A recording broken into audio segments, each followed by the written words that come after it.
Welcome to the deep dive.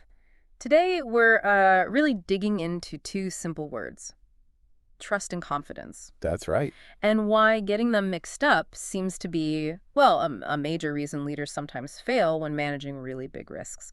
Things like nuclear power or, public health stuff. Exactly. It's a framework we really need to unpack. Our sources, they point towards this dual mode model. Dual mode. Yeah, it suggests there isn't just one way the public comes to accept something, like a risk or a new technology. There are essentially two pathways. Okay. Let's start right there at the foundation, because we do tend to use trust and confidence, interchangeably. I do, all the time. But in the risk literature, they're very different. How does someone like Luhmann define that difference? Right, so Luhmann's core idea is it's about the object and the motivation. Trust.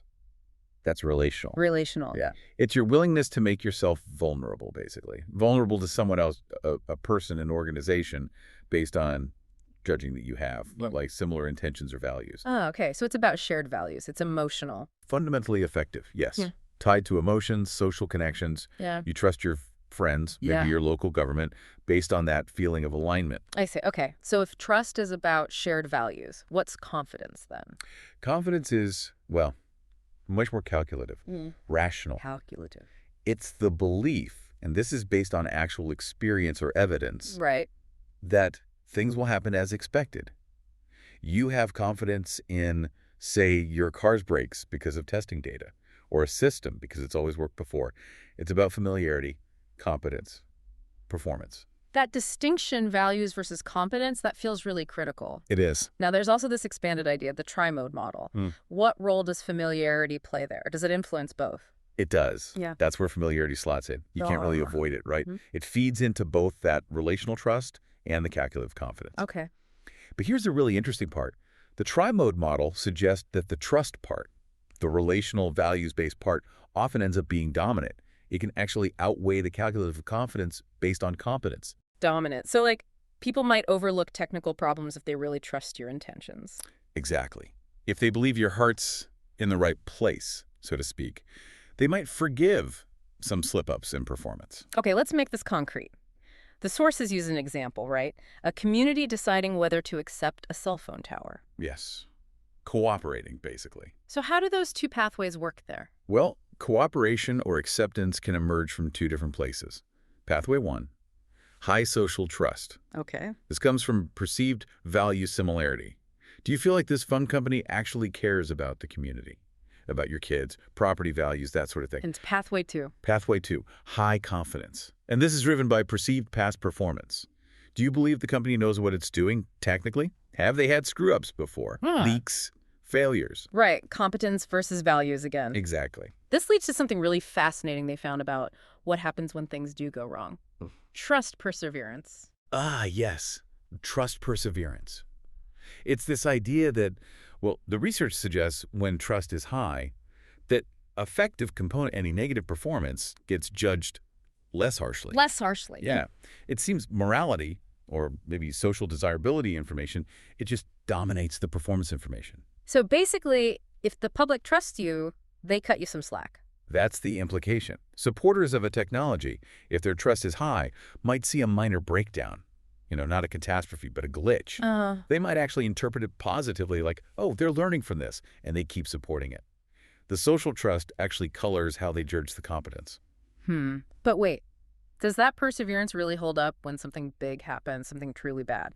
What's stronger in a real crisis, this forgiveness thing, or the power of a really negative event? Well, that's the core tension, isn't it? You've got trust perseverance on one hand, Right. but then you have the trust asymmetry hypothesis. Paul Slovic is famous for this. He argued pretty much the opposite. Yes, that negative trust-destroying events have a much, much stronger impact than positive trust-building ones. Disproportionately stronger. So it's way easier to wreck trust than to build it up. That's the idea. Yeah. And that asymmetry, that fragility of trust, that's often what we see playing out in these major crises. That definitely feels more intuitive sometimes. That gap then between technical competence and perceived values, that's where things can really blow up. Precisely. So if that gap is the problem, how does a seemingly minor technical issue escalate into a huge social mess? Right, and that brings us to the social amplification of risk framework. SARS. Okay. SARF is crucial because it basically maps out that mechanism. It explains how a risk that experts might say is technically very small, maybe a tiny chemical leak, Uh-huh. how that can trigger this enormous public reaction, which isn't technical at all.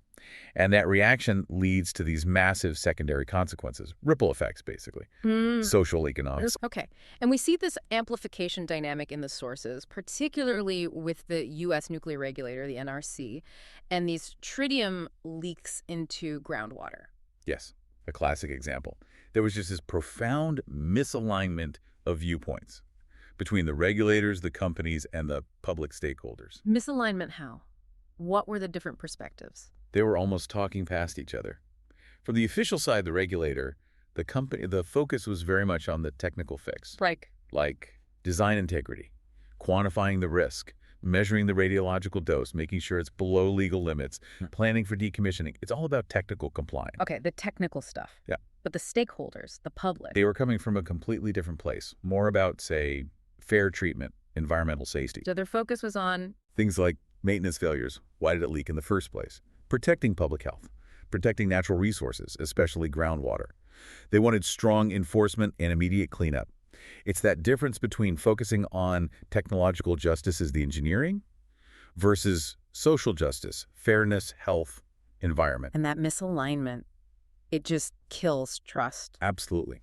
So when tritium leaked, even if the dose was technically very low, the public didn't see a small dose. They saw a failure to maintain the plant, a failure to protect their water.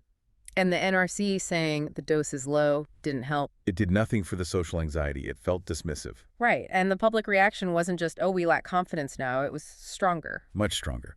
The sources talk about lost trust, deep fear and anxiety, and even profound insult and anger. People felt the regulators were prioritizing technical rules over their actual values and well-being. And this was made worse by inconsistency. Compounded by it, yes. How inspections responded to these low-risk leaks apparently varied quite a bit. And often, the NRC seemed to rely on the industry itself to fix things through voluntary initiatives, like NEI 0707. Which the public saw as That's totally inadequate. They wanted strong regulation, real enforcement, not voluntary promises. Okay. This feels like it leads directly into how the people at the top respond in a crisis. Our sources talk about this concept of elite panic. Yes, elite panic. It's a documented thing in disaster research. And it's kind of paradoxical, isn't it? It really is. Because the research generally shows that widespread public panic in disasters is actually pretty rare. Usually people are rational, trying to survive or help. But the elites. It's often the leaders, the officials, sometimes the media, who actually panic. But they panic about the possibility of public panic. So they're panicked by panic itself. You could put it that way. Yeah. And because these elites control resources, communication, policy, their panic has these huge disproportionate consequences. It can lead to really bad decisions. We saw this play out dramatically during the Fukushima crisis, didn't we? Oh, absolutely. A textbook case, unfortunately. Think about the prime minister at the time, Khan. Right after the earthquake and tsunami hit the Fukushima Daiichi plant, run by TEPCO. TEPCO, right. Tokyo Electric Power Company. They ran a worst-case scenario projection. And it showed a potential evacuation zone of 200, maybe 250 kilometers. Oh, that's huge. That would include the Tokyo metropolitan area, up to 30 million people. Khan apparently had this genuine fear that Japan might just cease to function as a state.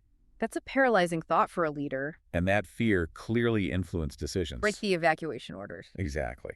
The site manager at Fukushima, Yoshida, requested a 2-kilometer evacuation early on. Seems logical based on the immediate situation. But the government. The government, likely driven by this intense anxiety about public reaction and maybe wider panic, they overrode him, ordered a 3-kilometer evacuation instead. Which sounds like a small difference, But it contributed to a significant delay in venting Unit 1, which was crucial. And Unit 1 later exploded. It looks like bureaucracy, and that elite anxiety directly interfered with the necessary technical action. it's incredible. And then there's that story about plant director Yoshida, the kabuki play. Ah, yes. That's maybe the ultimate example of communication breakdown driven by elite panic. What happened there? Headquarters, TempCO headquarters, under immense pressure from elites who were terrified of losing all public confidence, they ordered Yoshida to stop cooling the melting reactor with seawater. Stop cooling it. Why? Because seawater would ruin the reactor permanently. It was about potentially saving the asset, even though cooling was critical to prevent a worse disaster. So what did Yoshida do? He was ordered to stop. So when he was on the video conference with headquarters, he publicly stated, okay, we're stopping the seawater injection, announced it clearly. Well, But immediately after, he turned to his staff on site and basically whispered, ignore that order. yeah. Keep pumping the seawater. Wow. He disobeyed a direct order. He did. It was this incredible act of, well, insubordination born out of necessity. But the whole situation having to perform this play for headquarters, it just highlights the complete breakdown caused by the panic upstairs about losing organizational faith and confidence. It really shows that total failure of communication in a crisis. The managers are focused on the engineering, fix the technological justice. Right, how to stop the meltdown, technically. But they completely miss the public's perspective, their need for social justice, their fear, their worry, their feeling of having no control. And all the information channels, mass media, social media, they act like, well, stereo receivers, just amplifying those social and emotional concerns. Turning a technical crack into a social earthquake. Exactly. They amplify the fear, the uncertainty. And sometimes the attempts to reassure backfire spectacularly. Like the Diet member, Sonodo. Oh, yes, the drinking water incident. He drank decontaminated water from near Fukushima on live TV to show it was safe. Yes, a classic political stunt, really. Trying to shift the focus back to safety metrics, build confidence through a demonstration. Very calculated. But it didn't work. It completely backfired.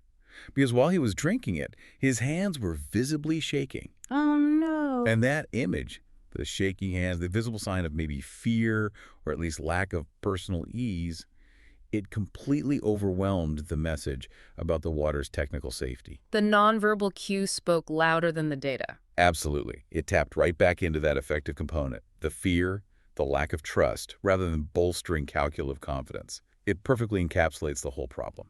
Okay, so let's try and wrap this up. The key takeaway here, for you listening, seems to be trust and confidence, built very differently. Totally different foundations. Confidence about technical competence, performance, evidence. And trust is about value alignment, shared intentions, that effective connection. Right. And crises often explode when leaders confuse their own technical certainty, like the dose is low, it meets regulations. They confuse that with the public's need for value alignment. For things like feeling protected, having their health prioritized, seeing immediate action on cleanup. And the information environment makes this even harder. Hugely. It's mediated heavily by information channels.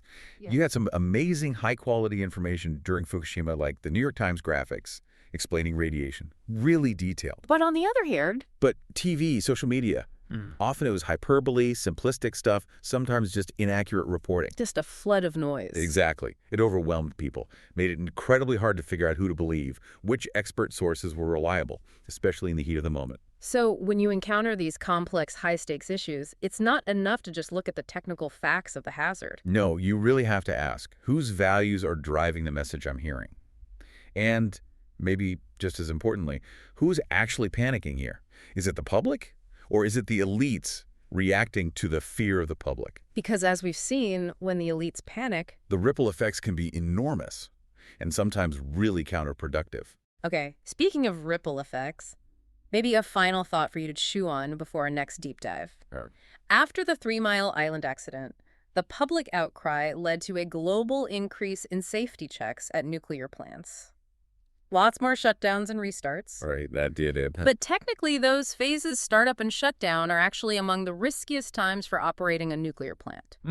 That's true. Operationally complex phases. So the provocative thought is this. In what areas today, maybe with AI or genetic engineering or other complex tech, where might society's push for social justice, that amplification of concern, actually be working against achieving the safest technical solution, the best technological justice? That is something to think about. Where does the amplification potentially hinder the optimal technical path? Interesting question. Something to mull over. We'll leave it there for this deep dive.